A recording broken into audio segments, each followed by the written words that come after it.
day in the NBA as we bring in our senior insider, Shams Charania. Shams, Russell Westbrook was the biggest name left in free agency, but now he has a new basketball home. What more can you tell us? Malika, Russell Westbrook is signing with the Sacramento Kings. His agent, Jeff Schwartz, tells me it's a one-year, $3.6 million deal. And these are two sides that have been engaged in conversations all off season, every single month, every single week since July. They've been in constant communication. And this is a Kings team that has searched for point guard depth. They were 28th in points, 29th in assists off the bench last season. And I'm told key players advocated for Westbrook as well. One of them being Domantas Sabonis. They played together in Oklahoma City. And then two other players, DeMar DeRozan and Zach LaVine, who have LA ties just like Westbrook. And he also knows their new assistant general manager, BJ Armstrong, from their player representation days together. And so after waiting 4 months, the one-time NBA MVP, Russell Westbrook, is back for his 18th season in Sacramento. 18th season in Sacramento. Shams, thank you very much. Westbrook, of course, has been a star in his role off of the bench the last couple of years. He's finished the top 10 in 6th Man of the Year voting, 3 straight seasons here, and now he's joining the Sacramento Kings. Perk, we were on a call together when this came across our phone screen. Shams breaking the news. Your instant reaction was what? You're wearing Kings purple. Good for Russ. Yeah. Great for Russ. I'm glad he signed, but we all know the Western Conference is loaded like a baked potato. We know that, right? There's so many teams. Sour cream. So every night, onions, yeah, all that. bacon, cheddar cheese, everything. But every single night is going to be a playoff type vibe when it comes down to a Western Conference matchup. Yeah. A team, you know, when you face them. And they're not attractive for us eye candy and their personnel to get it done with their talent. I'm not discrediting DeMar DeRozan or Zach LaVine, but they just don't measure up to what the other teams in the West have on paper. So what do you need to bring every night?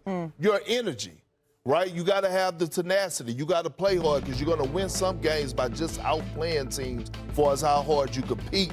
That's what Russell Westbrook is going to bring to that team and that locker room.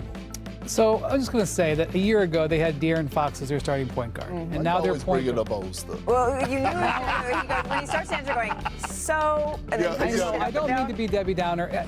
Dennis Schroeder is going to be their starter. He is on his 5th team in 3 years. Dennis Schroeder can do a lot of things. He is a journeyman. He's a journeyman for a reason. This is now Russell Westbrook's 7th team in 8 years. Okay, that is a journeyman. He is a journeyman for a reason. There are going to be nights when Russell Westbrook positively impacts the Kings and that they are going to really be glad he's on the roster. I think you could say the same thing about Schroeder.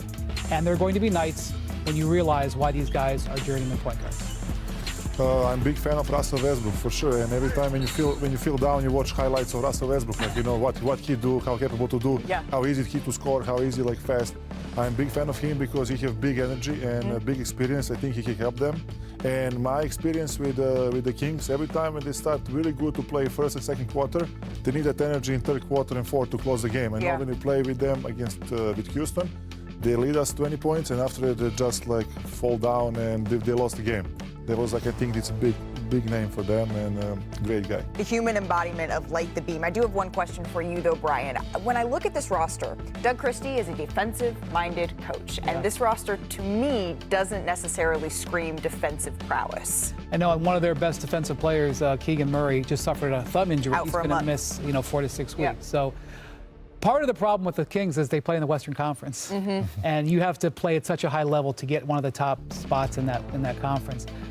I understand. I do think Schroeder and Westbrook are relatively good pickups considering their situation they were in, but I'm not excited about where this team is. All right, we need to get back up because we're going to start with one of your former teammates, the Lakers at the Suns last night. Luka Doncic made his preseason debut. It's the first time we've seen him play since FIBA Eurobasket here, Perk. Let's pick this one up early in the first. Oh! Luka, that's how he started, right? He had a series of spin moves in the lane here.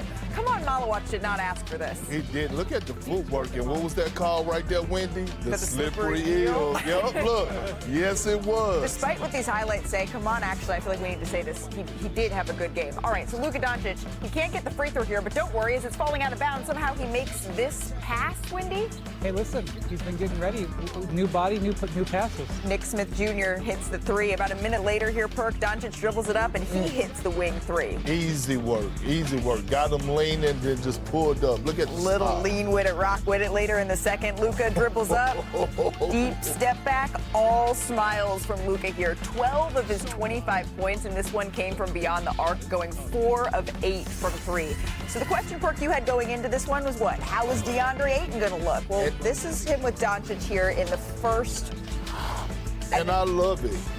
And then take a look at this here. Clearing the lane, rolling to the basket. Here's Ayton on that connection with Luka Doncic. He's different. He's doing it, drawing a foul at the same time and throwing a late lob. And, you know, it's just, I have to be patient and, you know, just really reading his eyes. And you said you love it, Perk. I do. And look, DeAndre Ayton did an excellent job all night long of setting good screens like that with creating a mismatch. Luka draining the three. He could make a living. And look, another great screen for Austin Reeves right there by DeAndre Ayton. You talk about sacrificing. Austin Reeves get his feet set. Yak. Reeves finished with 25 in this one. I don't know where to count Yakum among that. Ayton finished with 10 points, 13 rebounds. As for Luka, he didn't miss a beat, right, in his preseason debut. 25 points, efficient night from the floor. The Lakers need that with LeBron out to start the year. Here he was after his debut game. I feel great. I felt great. I was probably better than I expected.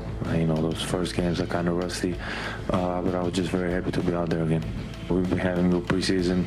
The chemistry is great, and for us to be great, we need to have a great chemistry. I'm real comfortable. You know, I haven't really played with all the guys fully yet, but you know, I love the way it's going. You know, I love the progress, and I just love the commitment everybody's really pulling in from training camp to now. A lot of interesting stuff on the floor and a lot of interesting things said after this game. Malika Andrews here with Brian Windhurst, Kendrick Perkins, and of course, Boban is here with us as well, joining us in our Los Angeles studio. We've heard all summer about trimmed down Luka Doncic, Brian. Now we finally get to see him. What stood out to you? He looked in tremendous rhythm in this game for a guy who hadn't played in all in the preseason. We saw the results of not only his hard work in the offseason, but all the time he put in playing with the Slovenian national team. He came in great rhythm. I liked how especially he got to the free throw line. I do think it's incumbent on me to point out that the Suns were just back from China and they basically sat almost all their rotation. Yes. But okay, it doesn't, you know, it was a real competition game. You know, he looked good. Also, Austin Reeves was terrific in this game. Austin Reeves has had a great preseason, and between the two of them, they got to the free throw line 17 times. And without LeBron, you're going to need to have some more efficiency. And I think with Austin Reeves and Luka's usage going up without LeBron, you're going to see them hunting a lot of free throws. That's one of their specialties. Well, I love it because we got an opportunity to see the miniature three. Luka, Austin Reeves, and DeAndre Ayton. Instead of a big three? Because here's the thing, right? The future, right, is going to be determined on how well those guys have chemistry and how well they can play together. Austin Reeves, in my opinion, outside of DeAndre Ayton and what he brings in the interior, Austin Reeves is going to be that guy to get them over the hump. If you look at Luka and the success he had over the course of his career making deep playoff runs, he's always had that second primary ball handler that could create for himself and the others. And I'm looking at Austin Reeves to be somewhat of that Kyrie Irving or even that Jalen Brunson, because let's be real, we don't know how many games LeBron James is going to play this regular season, right? He's already started the season and off that's what's injured. concerning. So I'm looking at Austin Reeves to take that leap up from being that third option guy to being that second option guy. Well, and then there's DeAndre Ayton, right? We've been waiting to see how that connection is going to look with Luka Doncic. And that little lob we showed you, it was the only one of the game. That's promising. Boban, you've actually been, though, in Ayton's shoes. You have been that partner for Luka Doncic. What did you learn last night? Yes, I've been that. You know, like, look alike when somebody sets a screen for him. And this is good because he can basically attack everybody from 1 to 5. And I know sometimes figure out how playing with him, like I figured out he don't even need the screen. He just like can attack everybody. Just a little bit. When he get tired, he won't like that better screen, and it's easy to play with him. He will find you every time. You see how here he basically like looking for everything. I don't know how he do that, but this is like so easy for him, and for me, only need to score and make a layup. It feels like this is what the start of the season is going to be. Luka's going to create a lot of open looks. DeAndre Ayton is going to have to get used to having that sort of space, Brian. Luka's going to get his. Other guys are going to get open looks. Those other guys need to make the shots. Yeah, and I was impressed with DeAndre Ayton defensively last night. You can really see he knows that his job is to come in and rebound and make